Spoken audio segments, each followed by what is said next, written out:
کہ آپ کی جو تفسیر صغیر ہے یعنی کہ جماعت احمدیہ کی، اس میں جو معجزات کے بارے میں تشریح کی گئی ہے وہ کچھ اس قسم کی ہے کہ اس میں سے معجزوں کا رنگ بالکل ختم ہو جاتا ہے. مثال کے طور پہ اس نے بتایا شکل قمر کا واقعہ یا اصحاب الفیل کا واقعہ، حضرت موسیٰ علیہ السلام کا واقعہ جب انہوں نے وہ اپنا سونٹا مارا تو اس اژدہوں پہ، تو اس میں تشریح میں لکھا گیا کہ ان میں پارا بھرا ہوا تھا، چونکہ اس وجہ سے جب سونٹا مارا تو وہ ٹکڑے ٹکڑے ہو گیا. تو اس رنگ میں اگر دیکھا جائے تو اس میں کوئی معجزے کا رنگ نہیں نظر آتا، بلکہ اس قسم کے جادو عام لوگ بھی کر سکتے ہیں. وہ جو سانپ جو دوسروں نے وہ فرعون کی طرف تو وہ بتا رہے تھے نا کہ وہ تو معجزہ تو اس طرح میں قرآن مجید نے اصل بیان کیا ہے کہ وہ اژدہا بن گیا اور اس نے ان کے سانپوں کو کھا لیا، لیکن آپ کی تشریح اس طرح ہے تو ہمیں سمجھ نہیں آتی کہ وہ پھر معجزہ کیا رہا کہ جو ایک عام جادوگر جو ہے وہ بھی کر سکتا ہے. اس قسم کی بات ہے. میں یہ تو بتا رہا ہوں کہ جو پارا بھرا ہوا تھا وہ جادوگروں نے بھرا ہوا تھا. جی جادوگروں نے بھرا تھا. اور موسیٰ نے تو نہیں بھرا ہوا تھا. جی ہاں موسیٰ نے تو کوئی دھوکہ نہیں دیا کسی کو. ویسے میں ویسے میں آپ کی بات سمجھ گیا ہوں. تفسیر صغیر میں امکان پر بحث کی گئی ہے کہ معجزے کے پیچھے کیا کیا حکمتیں امکانی موجود ہیں. جو بنیادی بات ہے وہ یہ نہیں ہے کہ حضرت مسلم موعود نے یہ دعویٰ کیا کہ واقعتاً ایسا تھا. آپ صرف ایک امکانی بحث کر رہے ہیں کہ یہ بھی ہو سکتا ہے، یہ بھی ہو سکتا ہے. اور یہ کہ یہ اس کا کہنا بالکل غلط ہے کہ آپ نے کہا کہ یہ بھرا ہوا تھا کہ ایسا واقعہ ہوا ہے. اصل بات یہ ہے کہ حضرت مسلم موعود جو تفسیر لکھ رہے ہیں وہ ساری دنیا کے ہر مزاج کے لوگوں کے لیے ہیں جن کو اسلام پر اعتراضات پیدا ہوتے ہیں. ان کی عقلوں کو مطمئن کرنے کے لیے ان کی سوچ کے مطابق بعض جوابات آپ نے دیے ہوئے ہیں. وہ جو بنیادی اعتراض ہے وہ یہ نوجوان نہیں نہ سمجھتے جو پاکستانی ہیں. بنیادی اعتراض غیر مذاہب کی طرف سے یہ ہوتا ہے کہ اگر اللہ تعالیٰ نے خود قانون بنایا ہے اور وہ پرفیکٹ پلانر ہے، کامل ہے اپنی عقل کل کے لحاظ سے، تو وہ تو بڑا ہی نادان شخص سمجھا جاتا ہے جو خود قانون بنائے اور خود کسی موقع پر اس کو توڑنے پر مجبور ہو جائے، خود اپنے بنائے ہوئے قانون کا بھی احترام نہ کرے اور کوئی ایسی سچویشن اس کے سامنے آ جائے جس کے لیے پہلے قانون میں پروویژن موجود نہیں تھی. وہ کہتے ہیں یہ ایسی مثال ہے کہ جس طرح انسان نادانی میں قانون بناتا رہتا ہے، بیچارہ کام جتنے مرضی عقل والا ہو، کوئی نہ کوئی ایسی اچانک سچویشن پیدا ہو جاتی ہے کہ اس وقت ماہرین بیٹھتے ہیں کہ اس قانون میں اس کی گنجائش نہیں تھی، چنانچہ پھر وہ قانون بدلتے ہیں. تو یہ غیر مسلم محققین یہ اعتراض کرتے ہیں، یا غیر مسلم بھی زیادہ تر دہریہ، کہ مذہب کا خدا عجیب ہے کہ وہ اتنی عقل بھی پھر نہیں کرتا کہ قانون میں ترمیم ہی کر لے. وہ اپنا بنایا ہوا قانون توڑ دیتا ہے اور اس کا نام تم معجزہ رکھتے ہو. کہتے ہیں معجزہ ہوگا اپنی جگہ لیکن اس کے بعد خدا پہ اعتماد نہیں رہتا. پھر یہ ہے بنیادی اعتراض. اس کے مختلف جوابات ہیں. حضرت مسیح موعود علیہ السلام نے جو بنیادی جواب دیا ہے وہ یہ ہے کہ اللہ اپنے قانون کبھی نہیں توڑتا، نہ اس کو ضرورت ہے، لیکن اس کے قوانین کی مختلف سطحیں چل رہی ہیں. بعض قوانین ہیں جو نظر آ جاتے ہیں اور ان کو تم قانون عام سمجھ رہے ہو، اور خدا ہی کا بنایا ہوا قانون ہے جو ان میں استثناء مقرر کرتا چلا جاتا ہے، اور انسان اپنی لا علمی کی وجہ سے سمجھتا ہے کہ قانون ٹوٹا ہے. اور جس کو ہم معجزہ کہتے ہیں وہ اس وقت کے انسان کو چونکہ علم نہیں ہوتا کہ خدا کا ایک اور قانون بھی ہے، اس لیے وہ اس کو معجزہ سمجھتا ہے اور مقصد پورا ہو جاتا ہے. یہ کوئی غیبی طاقت ہے جس کو زیادہ پتہ ہے، ان لوگوں کو کم پتہ ہے. اور بعد کے زمانے میں بعض دفعہ وہی چیز معجزہ نہیں رہتی بلکہ عام قانون بن جاتی. مثلا کسی زمانے میں جب یہ فاسفورس کی پراپرٹیز نئی نئی معلوم ہوئی تھی تو ایک فرینچ بازیگر تھا جس نے موراکو میں بغاوت کو کچلنے کے لیے اور وہاں کے مقامی جادوگروں کو شکست دینے کے لیے اس قسم کی چیزیں استعمال کی.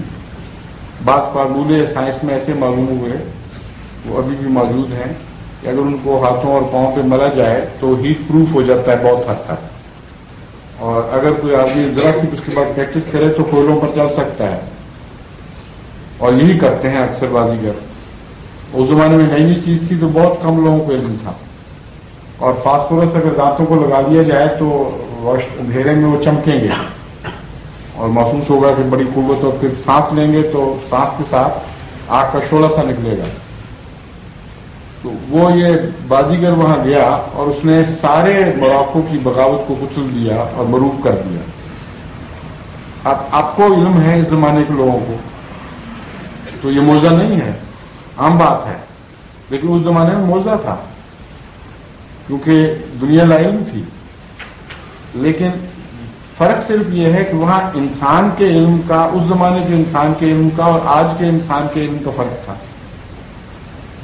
لیکن جب خدا دکھاتا ہے معجزہ تو کلیتاً عام انسان سے لا علمی میں ایک ایسی بات کرتا ہے جو اس وقت کے قانون کے مطابق ناممکن ہے، لیکن قانون کے خلاف پھر بھی نہیں ہوتی. تو اس کو کہتے ہیں خارق عادت. حضرت خلیفۃ المسیح ثانی رضی اللہ تعالیٰ عنہ نے ان اصولوں کو پیش نظر رکھ کر بعض گتھیاں سلجھانے کی کوشش کی. چنانچہ آپ کو یہ خیال گزرا کہ اس زمانے میں جو جادوگر کو تو پاس کوئی طاقت نہیں ہے، وہ کرتا کیا ہوگا آخر. جہاں انگلستان میں جو 1924 میں مسلم موعود تشریف لائے تو آپ نے جو جادو دکھاتے تھے ان پر تحقیق کی، کچھ کتابیں بھی لے کے آئے ساتھ کہ ہوتا کیا ہے آخر. تو پتہ چلا کہ جادوگر بھی دراصل سائنسی علم کا ایسا حصہ پا جاتے ہیں جو عام لوگوں کو پتہ نہیں، اور اس سے وہ کرتب دکھاتے ہیں. چنانچہ پارا بھری ہوئی چیزیں سانپ اس زمانے میں 24 میں خاص طور پر یہ حملہ کرتے تھے، جن کو ذرا سی ہاتھ لگے تو ہیٹ آتی ہے پیدا، یا ویسے ٹیمپریچر بدلتا ہے تو پارا سکڑتا ہے یا آگے بڑھتا ہے. تو معمولی ویریشن سے، بعض سانس کی ویریشن سے بھی اس میں حرکت پیدا ہو جاتی تھی. تو یہ حضرت مسلم موعود کا رضی اللہ تعالیٰ عنہ کا اندازہ ہے، ترجمہ غلط نہیں ہے، تفسیر، اس کا نام ہی تفسیر صغیر ہے. اندازہ یہ آپ نے لگایا کہ بعید نہیں کہ اس زمانے میں بھی جو جادوگر تھے ان کے پاس طاقت تو کوئی تھی نہیں، اور جادو فی ذاتی ہی کوئی چیز نہیں ہے. تو وہ یہ کام کرتے ہوں کہ رسیوں پہ انہوں نے بھرا ہوگا اور لوگوں کے نزدیک وہ بڑا روگ تھا، اور جب حضرت موسیٰ نے سوٹا مارا اور وہ سب بیکار ہو گئے تو لوگوں کو کیا پتا تھا کہ یہ پارا ہے، اور حضرت موسیٰ کو بھی نہیں پتا تھا. حضرت موسیٰ کا پھر بھی معجزہ رہتا ہے کیونکہ حضرت موسیٰ کو تو ان باتوں کا کوئی بھی علم نہیں تھا. آپ کا یہ تخمین اندازہ تھا کہ جب انہوں نے خدا نے کہا کہ سوٹا اپنا پھینکو، جو ان رسیوں پہ پڑا تو ان کے پارے والے نکل گئے، تو سارے لوگوں پر یہ امپیکٹ پڑا کہ یہ زیادہ طاقتور ہے، یہ ٹھیک ہے. وہ اتنا کلمزی نہیں جس طرح سے آدمی نے سمجھا کہ اٹھ کے سوٹا مار دیا تو پھٹ گیا، لوگوں نے کہا دیکھو جی پارا نکلایا. ان کو تو پتہ ہی نہیں ہوگا کہ پارا ہوتا کیا ہے، تبھی تو مروب تھے. چنانچہ اس فرعون نے اس کے نتیجے میں یہی فکرہ کہا ہے کہ یہ تم لوگوں کا بھی باپ ہے، تم لوگوں کا سب سے بڑا معلوم ہوتا ہے، اس نے تمہیں سکھایا تھا، اس کو پتا تھا کہ اندر کیا چیز ہے، اور سکھانے والا جانتا ہے، اس لیے اس نے مار کے وہ توڑ دیا. اور فرعون اپنی چلاکی سے یہ اندازہ لگایا اور لوگوں کو کہا کہ کوئی روک کی ضرورت نہیں، یہی میں سے یہ ایک بڑا ہے. یہ بات ہو رہی ہے حضرت 1900 سال جمع 1400 سال کتنے بنے، 3300 سال 3300 سال پرانے زمانے میں موضوعوں کا یہی معیار ہوا کرتا تھا. فرق صرف وہی ہے جو میں بتا رہا ہوں کہ ایک جگہ انسانی چلاکی ہے، دوسری جگہ اللہ کا علم ہے، اور خدا کا علم جو شخص استعمال کر رہا ہے اس کو ذاتی علم کوئی نہیں ہے، اس لیے اس کا معجزہ ہی ہے. یہ تشریحات ہیں ان معنوں میں. وہ چونکہ نہیں سمجھتا ان باتوں کو، نہ دنیا کے اعتراضات کو، نہ کیا دنیا کہاں پہنچ گئی ہے، قرآن پہ کیسے کیسے حملے ہو رہے ہیں، اس لیے وہ لوگ سمجھتے ہیں کہ یہ انہوں نے نعوذ باللہ موضوع کی حیثیت ختم کر دی ہے. موضوع کی حیثیت نہیں ختم کی، موضوع کی حقیقت سمجھ کر پھر یہ باتیں علم میں آتی ہیں. لیکن صرف یہی بات نہیں ہے، اور بھی اس کے بعد حصے ہیں جو ہیں. حضرت مسیح موعود علیہ السلام فرماتے ہیں کہ معجزے کی بنیاد یہ ہے کہ اللہ تعالیٰ کے قانون مخفی در مخفی ہوتے چلے جاتے ہیں، اور بعضوں کا بعد کے زمانے میں علم ہو جاتا ہے، بعضوں کا انسان کو کوئی علم نہیں ہوا. لیکن قانون قدرت کی تہیں ہیں، اور ایک قانون غالب ہے دوسرے قانون پر، اور وہ اپنا کام دکھاتا ہے. مثلا یہ پیالی ہے، اس کو اگر میں یہاں سے چھوڑ دوں گا تو گرے گی زمین پہ، یہ قانون ہے قدرت کا. لیکن جب اگر یہ لوہے کی ہو اور میں میگنیٹ سے اس کو کھینچ لوں تو بڑا بیوقوف ہوگا کوئی جو یہ کہے کہ ایک قانون نے دوسرے قانون کو توڑ دیا ہے. توڑا نہیں ہے، بلکہ میگنیٹ کا قانون بھی خدا کا بنایا ہوا ہے، اور وہ اس قوت کے اوپر غالب آنے کی قوت رکھتا ہے جو زمین کی اپنی طرف کھینچ رہی ہے. اگر اس کی طاقت بڑھا دی جائے تو اس پہ غالب آ جاتا ہے، اور اگر طاقت کم ہو جائے تو زمین بھی اس پہ غالب آ جائے گی. مگر دونوں قانون متوازی بھی چل سکتے ہیں، ایک دوسرے پر غالب بھی آ جاتے ہیں، ایک دوسرے سے مغلوب بھی ہو جاتے ہیں. تو حضرت مسیح علیہ السلام نے فرمایا کہ بعض قوانین خدا کے علم میں ہیں جو بندے کے علم میں نہیں، اور وہ عین محل پر اللہ استعمال فرماتا ہے اور لوگ حیران رہ جاتے ہیں. پھر اس کے بعد آپ فرماتے ہیں کہ یہ بات کہ خدا کس بندے کے لیے کیسا معجزہ دکھائے گا، یہ اس بندے کی اپنی کیفیت پر بھی ہے.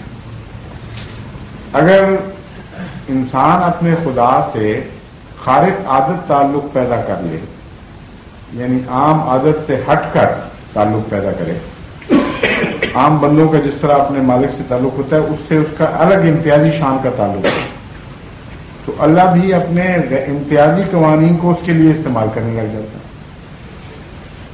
چنانچہ جو شفاعت کا قانون ہے، ایک شخص جس کو پاگل پن کا دورہ ہو گیا، کتے نے ہڑکایا نے کاٹا تھا، عام قانون کی روح سے نہیں بچنا چاہیے، اور خدا کے علم میں ہے کہ فلاں قانون جاری ہوگا تو یہ بچ جائے گا. وہ خدا تو نے قانون پہلا توڑا نہیں بلکہ ایک نیا قانون جاری کیا جو پہلے سے موجود ہے اس کے علم کے مطابق. اسی طرح اور جو معجزات ہیں جو خارق عادت ہیں، ان کے پیچھے بھی خدا کے بنائے ہوئے قوانین ہوتے ہیں.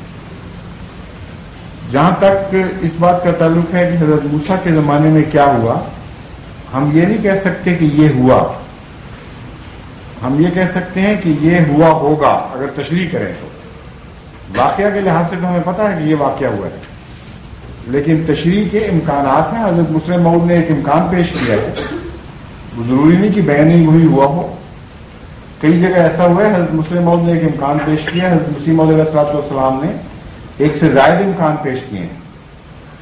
اور کوئی احمدی اگر جس کے دل کو جو لگے عقل کے مطابق وہ اگر اس کو تسلیم کرتا ہے تو ہرگز اس کسی بات کے خلاف نہیں ہے. ایک امکان کسی کی عقل کو مطمئن نہیں کرتا، ایک کسی کی عقل کو کر جاتا ہے، اس میں کوئی جرم نہیں ہے. اب وہ جو واقعہ ہے حضرت موسیٰ والا، اس میں ایک اور بھی امکان ہے، وہ بھی پیش کیا جا سکتا ہے. میرے ذاتی رجحان اس کی طرف ہے زیادہ بجائے پارے کے. وہ یہ ہے کہ قرآن کریم فرماتا ہے ساحروا اعین الناس، انہوں نے رسیوں پر جادو نہیں کیا بلکہ آنکھوں پر جادو کیا. اور مسمرزم کی دریافت سے یہ بات بہت کھل جاتی ہے کہ ایک انسان اپنی دماغی قوت سے کسی چیز کو کچھ اور دکھا سکتا ہے. یعنی نظر کا دھوکہ، واقعاتی طور پر کوئی طاقت نہیں تھی کسی انسان میں کہ رسی کی ماہیت بدل ڈالے. جو چاہے کر لے. فراڈ تو چل سکتا ہے، جس طرح کہ دوسرے موعود نے فرمایا کہ پارے کے ذریعے فراڈ کیا ہوگا، لیکن ماہیت نہیں بدلی جا سکتی. ایک امکان دوسرا بھی ہے کہ کچھ بھی نہ بدلا ہو اور انسانی نظر کو باندھ دیا جائے. اور اس کے اتنے کثرت سے شواہد ملتے تھے ہندوستان میں بھی دوسری جگہ بھی کہ ایک مسلمہ بات تھی. لیکن اب تو سائنس نے باقاعدہ ایک علم بنا کر تحقیق کی ہے, ثابت کر لیا ہے کہ ذہنی طاقت سے نظروں کو باندھا جا سکتا ہے, دھوکہ دیا جا سکتا ہے, ایک تصور پیش کیا جا سکتا ہے جو ناموجود ہو. چنانچہ میرا ذہن اس طرف جاتا ہے کہ یہ ہوا ہو, یہ بھی ہو سکتا ہے کہ یہ ہوا ہو سہارو عالم الناس سے کہ انہوں نے پریکٹس کی اور مسمرزم کی اور رسیاں پھینکی اور دماغ میں یہ سوچنے لگ گیا کہ یہ سانپ ہے, اور ان کی سوچ دوسرے دنوں میں منتقل ہوئی اور وہ یہ سمجھے کہ واقعتاً سانپ ہے. حضرت موسیٰ علیہ السلام کو خدا نے کہا, وہ بھی ڈر گئے تھے, ان کو نہیں پتا تھا, وہ مغلوب ہوئے تھے, ان کو نظر آئے تھے سانپ. اس سے پتہ چلتا ہے کہ ان کی طاقت نہیں تھی. اگر تو ان کی طاقت غیر معمولی ہوتی اور انسانی ہوتی تو ان کو سانپ نظر ہی نہیں آنے چاہیے تھے, کیونکہ غیر معمولی طاقت کا انسان کمزور طاقت کے دماغ سے مغلوب نہیں ہوتا. خدا تعالیٰ یہ بتاتا ہے کہ وہ خوف زدہ ہو گئے, وہ گھبرا گئے تھے. اس وقت خدا نے اس وقت کہا, الہام دوبارہ فرمایا کہ موسیٰ سوٹا پھینک اپنا. جب سوٹا پھینکا تو اس وقت اللہ تعالیٰ کی قدرت غالبہ نے ان کے دماغ کے اثر کو بالکل زائل کر دیا, آنکھوں کے بندے ہوئے جادو کو کھول دیا اور ان کو حقیقت حال نظر آنے لگے. یہ بھی ایک امکان ہے, میرا ذاتی رجحان اسی طرف ہے کہ یہی ہے غالباً, لیکن ہو سکتا ہے اللہ بہتر جانتا ہے, کیونکہ بتایا نہیں کہ خدا نے صرف اصول پیش کیا ہے کہ آنکھ کا جادو تھا, وہ حقیقت کا جادو نہیں تھا. اسی طرح شق القمر کے متعلق یہ بات تو سائنسدان کہتے ہیں کہ ہمارے علم میں ہرگز یہ واقعہ نہیں ہوا اور چاند میں کوئی ایویڈنس نہیں ہے کہ چاند دو ٹکڑے ہو کر الگ الگ ہو گیا. حضرت مسلم موعود نے اس کی ایک توجہ پیش کی. حضرت مسیح موعود علیہ السلام نے کئی توجیحات پیش فرمائی. آپ فرماتے ہیں کہ ہو سکتا ہے ایک عالمی کشف ہو, یعنی بعض کشوف ایسے ہیں جن میں ایک سے زیادہ انسان ایک نظارہ دیکھ لیتے ہیں. مثلا حضرت عمر کے زمانے میں وہ یا ساریت الجبل والا واقعہ, پوری فوج نے وہ آواز سنی اور وہاں جو واقعہ ہو رہا تھا کئی سو میل دور, وہ مدینے میں بھی رونما ہوا اور خطبہ جمعہ کے دوران سب نے وہ آواز سنی جو وہاں خدا سنوا رہا تھا. تو میس کشف اس کو کہتے ہیں. حضرت مسیح صلی اللہ علیہ وسلم فرماتے ہیں کہ ممکن ہے یہ بھی ہو سکتا ہے کہ اللہ تعالیٰ کی قدرت غالبہ سے اس زمانے کے بنی نوع انسان کو یہ دکھائی دیا گیا. ہندوستان سے بھی گواہی ملتی ہے کہ یہ واقعہ یوں ہوگا. دوسرے بھی امکانات ہیں اور خدا چاہے تو پھاڑ کے ملا بھی سکتا ہے. اس میں جو امکانات ہیں ان میں ایک یہ بھی ہے کہ آتشگیر مادہ پھٹا ہو, سائنسدان کہتے ہیں وہ نہیں تھا. لیکن ایک اور ہے جس کو سائنسدان اب ثابت کر رہے ہیں خود, اور چند سو سال پہلے ہندوستان میں بھی یہ واقعہ گزرا ہے کہ بعض پادریوں نے چاند کے اوپر چاند کو یا کسی سیارے, چاند کو کسی اور سیارے کو دو ٹکڑے ہوتے دیکھا. لیکن واقعہ یہ ہے, سائنسدانوں نے اس کی کیلکولیٹ کر کے بتایا ہے کہ بڑا بھاری میٹیور یعنی شہاب ثاقب بہت بڑا اگر کسی سیارے پر گرے یا کسی آسمانی ہیونلی باڈی پر گرے تو این ممکن ہے کہ اتنا بڑا ڈسٹ کلاؤڈ اس سے اٹھے کہ وہ اگر ایک خاص لائن میں کلاؤڈ کریٹ ہو تو وقتی طور پر دیکھنے والے کو یوں محسوس ہوگا کہ وہ دو ٹکڑے ہو گئے, کیونکہ جہاں جہاں وہ ڈسٹ کلاؤڈ آیا ہے وہ حصہ نظر آنا بند ہو جائے گا اور اس بیچ کا حصہ چمکتا رہے گا اس کا. ایک اور یہ ہو سکتا ہے امکان کہ کوئی دمدار ستارہ جو ہیوی دم رکھتا ہو وہ وہاں سے کراس کر جائے اس کے اینڈ مڈل سے, اور وہ جب کراس کرے گا تو اس وقفے کے لیے کیونکہ بیچ میں ایک لکیر سی پھر جائے گی, یوں لگے گا کہ دو ٹکڑے ہوئے اور پھر مل گیا. تو سائنسی امکانات تو اور بھی بہت سے ہیں. یہ واقعہ سے بہرحال مسلم ہے کہ ہوا ہے, اور جو کچھ بھی ہوا ہے وہ حضرت رسول کریم صلی اللہ علیہ وسلم کی اپنی طاقت نہیں تھی. اس کو معجزہ کہتے ہیں. تشریح جو بھی آپ کر لیں معجزہ پھر بھی رہے گا. اس لیے وہ اس کی غلط فہمی ہے کہ معجزے کی شان کم ہو گئی. خدا پر سے اعتراض دور کرنے کے لیے ناجائز اعتراضات تشریح پیش کرنا یہ معجزے کی اہمیت کو کم کرنا نہیں بلکہ دونوں مقاصد حاصل کرنا ہے.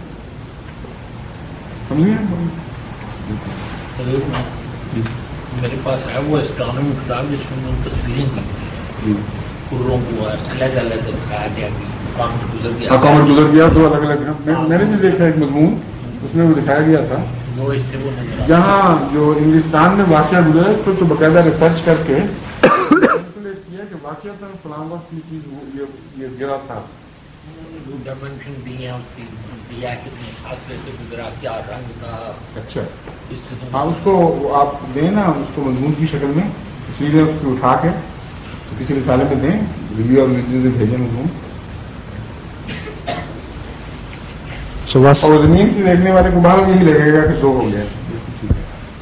وہ اس کی جو ہے نا فوٹو سیٹ مجھے دکھائیں مجھے ریفرنس دے رہے ہیں موبائل کا رسالہ جس میں یہ آپ نے بتایا تصویریں کتاب ہے کتاب ہے. اچھا کیا نام ہے یاد نہیں ہے. کتاب تو ہے میرے پاس.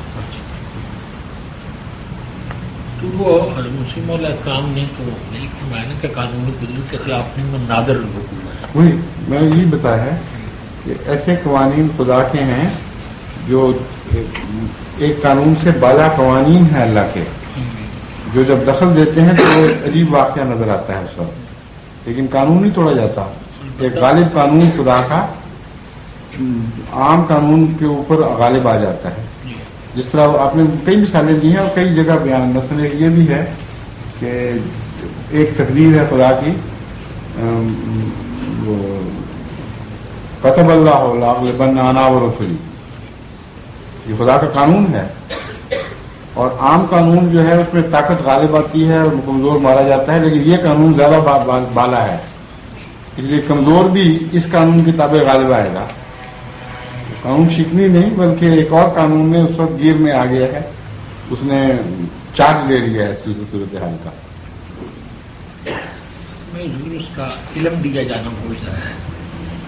اس قانون کا علم دیا صرف علم نہیں بلکہ اس قانون کو حرکت میں لانا خاص صورتحال کے لیے بعض دفعہ یہ معجزہ ہوتا ہے بعض دفعہ صرف علم دیا جانا معجزہ ہو جاتا ہے. دونوں صورتیں ہیں. خدا تعالیٰ کے کنٹرول میں آ کے اگر کھانا بڑھ گیا ہے وہ علم نہیں ہے واقعات بڑھا ہے تو خدا کے علم میں ہے کہ اگر یہ مادے اکٹھے ہو جائیں تو یہ چیز پیدا ہو سکتی ہے اور اس کی طاقت ان کو اکٹھا کرتی ہے. ہر چیز اسی طرح بنائی ہے اس نے. وہ یہ تو نہیں کہ قانون شکنی کی ہے اس نے اپنے قوانین کو اکٹھا کیا یہ خاص طاقت کے تابع. وہ علم نہیں بلکہ قوانین کا غیر معمولی طور پر حرکت میں آ جانا اور ایک جگہ کنسنٹریٹ کر جانا یہ معجزہ بن جاتا ہے. کوئی اور شکل بھی ہو سکتا ہے.